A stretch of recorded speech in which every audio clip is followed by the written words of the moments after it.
Zaz. Hi mga be and mga Jasters! Welcome back to another vlog. At ngayon ako nag-vlog. At haggard pa ako, pauwi ko lang. Pero bago ko ipamigay ang mga dapat ko ipamigay, gusto ko na ipakita sa inyo ang aking Japan haul. So ito ay na-request ng mga followers ko lang naman sa IG. Dahil yun nga, medyo madami po tayo na pamili at sobrang sarap mag-shopping sa Japan. So gagawa na lang po ako ng separate videos siguro sa TikTok about my itinerary, yung mga tips. Pero ngayon gusto ko muna pakita na lang yung haul kasi yun nga, gusto ko na siya ipamigay sa mga tao at bago ko ipamigay at gamitin ay ipapakita ko muna sa inyo.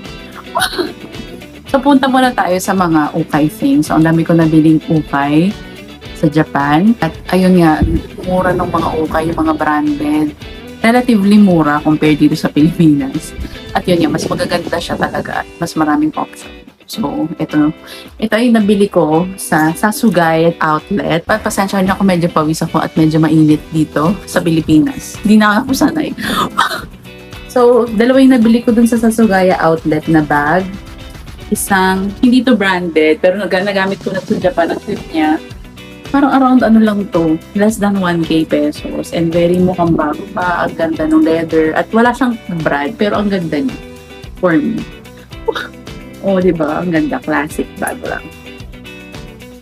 And another bag, hindi to para sa akin, for my mother. Binilan ko siya ng Coach. Ito ay less than 1,000 pesos lang din. Around something like that. 1.5 yen, ganyan. Diba? May Coach na si mother. So, another na pinuntahan namin na ukay ay sa Kyoto naman. So, Second Street yung pangalan ng ukayan. Pag makakita kayo ng Second Street, pumasok kayo kasi mura doon. Pero yung pinuntahan namin sa Kyoto na Second Street, ang laki niya, ang daming tinitinda talaga. Pinigilan ko na lang yung self ko kasi grabe din naman ang nagastos ko na po. So, nakakita ko doon ng mga cute bags. So, first, itong Anelo, less than 500 lang din to. Bago pa siya, ang ganda. Anelo bag. Nung sinerch ko, mga around 40 pa siya dito. Alam niyo, hindi ako mahilig sa brand, pero parang nakakita ko doon ng mga branded na mura ako. Eh, go na. Ito din. Ito naman H&M lang to. Ito siguro mga 150 pesos. Kaya nagamit ko na itong cute kilikili bag. Another is this cute kilikili bag din. Wala siyang brand, pero ang ganda ng quality. Siguro mga 200 lang din ito. Diba? Nakuha din po ako ng mga Coach wallet. Ito una, pack. Dahil nga kailangan mo ng pouch sa Japan kasi maraming coins, bumili ko. And another to, bibigay ko siguro kay sister. Sabi ko sayang, parang less than 500 lang na pouch na ate. So pink and ito. Oh, cute siya, for me. And nakakahinayang kasi nga ang mura niya. Ito siguro nakita nyo na sa mga picture na kapili ko ng Converse na cap. Mga ano lang to, 150 pesos. Din sa Second Street. Bay, aurang-aurang ko na to as a Converse fan. So, yun yung mga nabili ko sa ukay. Meron akong isang damit na nabili, jacket siya. Isasama ko na lang siya sa mga clothing na nabili ko. Okay. Nakabili din ako nitong mga Adidas na medyas para sa mga kapatid ko. Pero ano lang to, mura. Mga less than 500. Ang dami na. Sale pa siya. Adidas Nike pala siya, hindi talaga ako maalam sa brands. And binilan ko din si Papa ng Adidas na shirt. Diba? Bet ko nga to. Diba? And ito na yung mga napamili ko sa mga drugstore. So, ito yung mga beauty and kineme products na pwedeng sakit sa mga kung ano-ano, skincare, ganyan. So, sabi nila, mas bumili daw tayo sa drugstore. Pero, may mga binili na ako sa Don Quijote. So, ang binilan kong drugstore ay sa Sugi. Located din sa Kyoto. Mas doon ako namili kasi feeling ko mas mura siya. So, yan, papakita ko yung mga pinamili ko na. Yung iba dito sa akin, yung iba for pasalubong. So, una itong panglagay sa paa. Sobrang sakit ng paa namin sa Japan kasi puro lakad talaga mga be. So, yan. Ito, lalagay mo lang dyan. Natry ko na to. Yun, parang magiging relaxing na yung paa. Relaxing! And ito, recommended by my friend Ron. Sa kanya yung isa. Isa-try ko na din. Pangpaliit yata to ng pores. Kiana. Ito naman recommended din ng friend. Tanggal siya ng sakit sa puson. Alam niyo ba sa Japan, parang iniisip pa lang mo yung problema, may sagot na sila. Ganon yung feeling namin sa Japan. Ito naman, very ano din to, recommended lagi sa TikTok, ganyan, ano siya. Parang sa lompas na maliliit na pwede mo lagi sa mga kasukasuhan. So, pampasalubong sa mga tito-tito. Pero lagi mo rin ito makikita sa TikTok, tong Pino. So, bumili ko na isa at na-try ko na siya sa hair. Ang ganda. As in, sobrang soft ng hair mo. Medyo sumabog lang siya siguro dahil sa kasisiksik ko. And I assure you guys, ang ganda talaga niya sa hair. Ang lambot after pagkaligo. Bumili lang ako ng mga parang lip balm. Marami akong biniling ganito. So, pag may mga nakita na nanghihingi pa sa lubong, pwede na, di ba? Parang siguro around 88 yen. Ito, ang dami kong binili. So, gets nyo na dun sa mga tao-tao. Ito, pasalubong. I also got this parang serum. Lagi ko lang din to nakikita sa mga utaw. So, pangpawala daw siya ng dark spots, ganyan. So, asa ang dami kong dark spots and mga pekas. I think I need this. Excited ako i-try. Naman mga lip mask, pangpasalubong din. Oh, para hindi chop-chop ng lips. Ito naman nakita ko lang randomly for lash naman. Sabi ko, sige, after nitong eyelash extension ko, makapag-lashes. Parang hindi na ako nagaganito. Eh, nakita ko na highly recommended din siya. My Lash.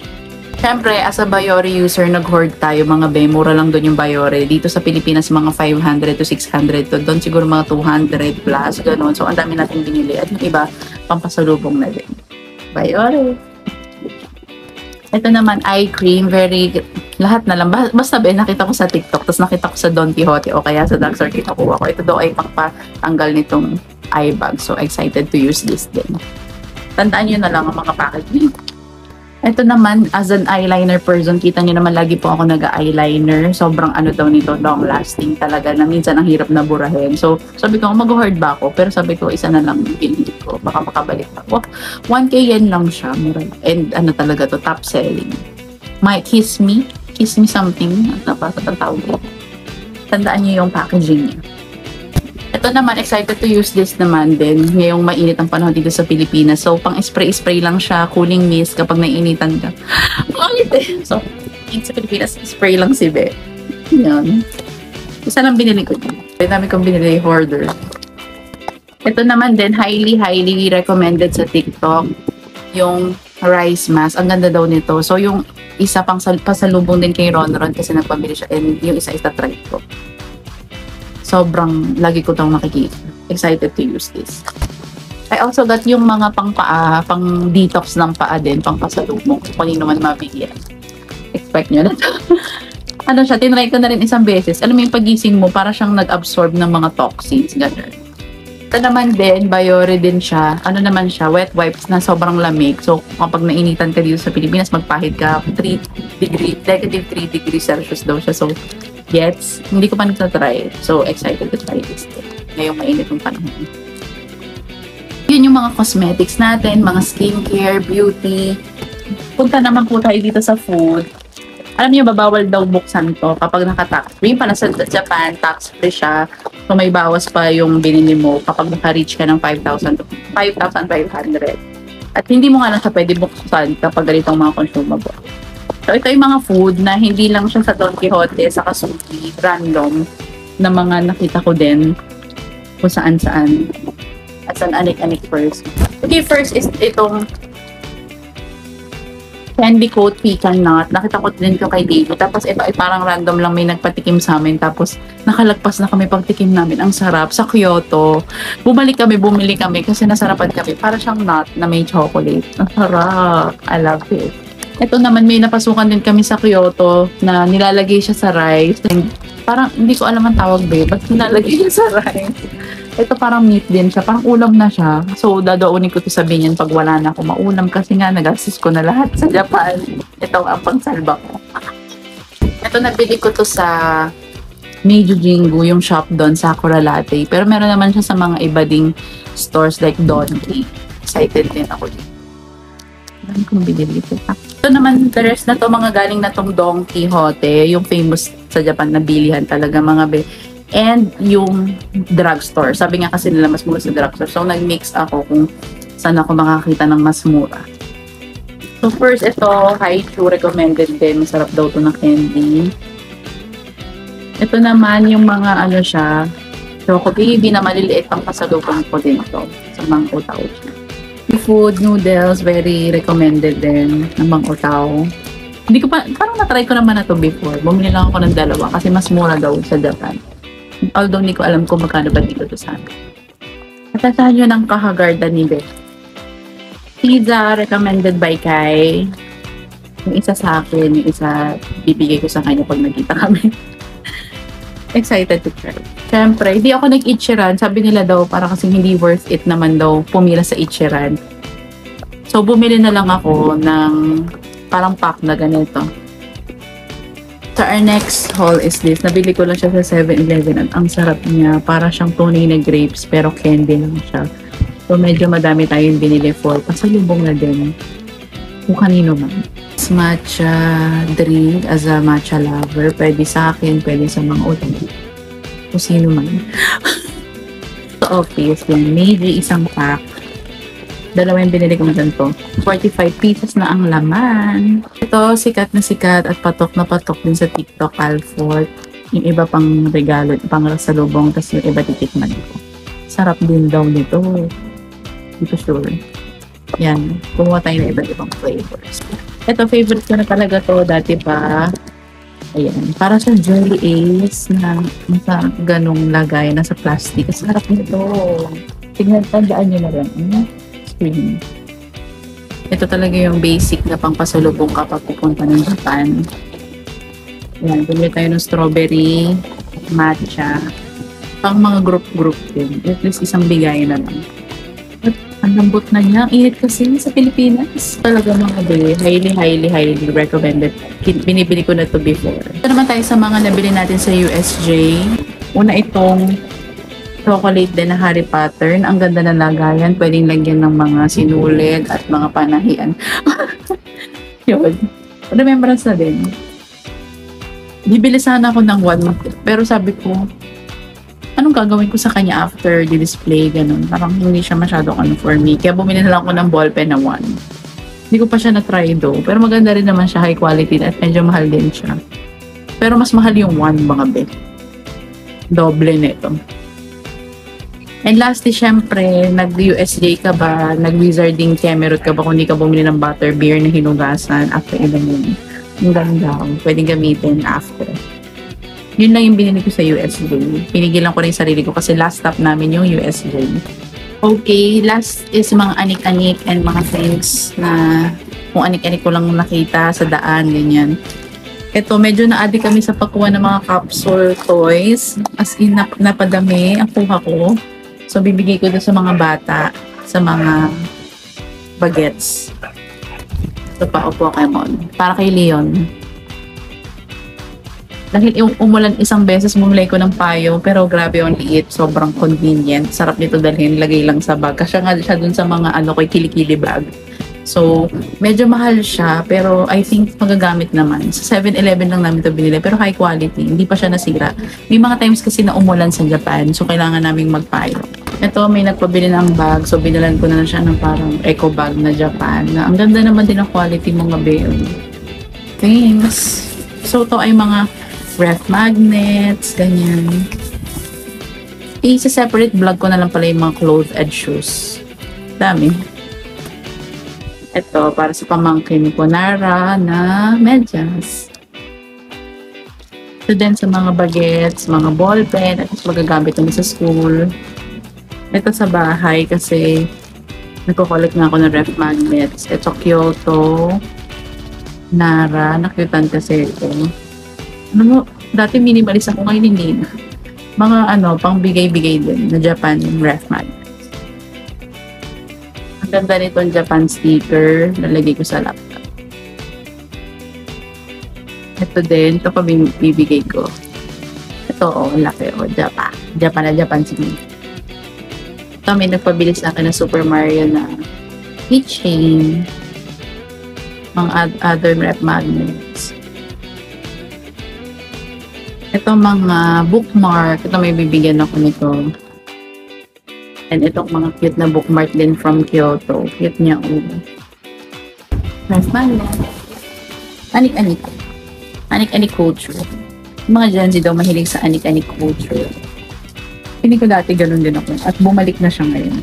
I also got this Ito yan. Sa Mount Fuji to, parang mga real photographs of Fuji. Ang ganda. Oh. Pwede ko rin pamigay siya. Pero gusto ko mag-keep din for myself. Maganda. As in, kuha siya ng anak niya. Nandun yung sa tindahan. Pakita ko na lang.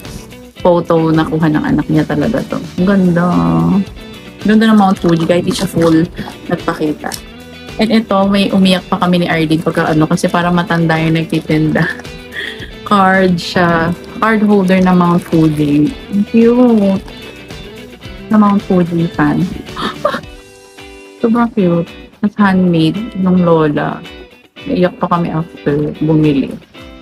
Dahil nga kami kabadong-kabado sa namin, bumili ako nitong timbangan na meron may hiniraman kami na isang Airbnb. Tapos sabi ko, parang ang okay kapag may ganito ka din. At yun nga, para sure din kami sa mga bagahe namin. Siya, digital. Okay siya. Legit naman, accurate. And bumili din ako ng powerbank. Powerbank siya, Anchor na may stand. Na din, sa likod, MagSafe. Cute. Oh. Gets as nagbablog at lagi ding lobat. Naka-iPhone ka nga, pero lagi pala talagang lobat mo.